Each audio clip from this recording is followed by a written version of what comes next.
नमस्कार friends, financial concept day number 10. Insurance is a protection not investment.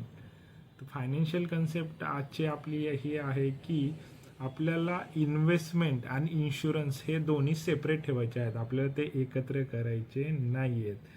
तर मी त्याचा एक फॉर एक्झाम्पल देतो. जर आपल्याकडे जर टर्म इन्शुरन्स असेल आणि त्याचा कवर आपल्याला 1 CRचा जर कवर असेल, तर त्याच्यासाठी आपण अप्रॉक्स 12,000 रुपये पर इयरला स्पेंड करतो.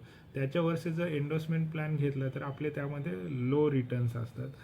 तर इमिजिएट ॲक्शन काय करायची, आपल्याला हेल्थ इन्शुरन्स आपला आणि टर्म इन्शुरन्स हे दोन्ही सेपरेट ठेवायचे आहे.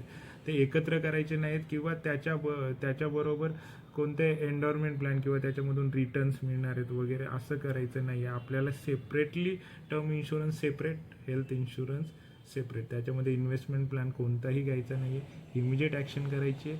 Thank you so much. भेटूया आपण नेक्स्ट व्हिडिओमध्ये. नमस्कार.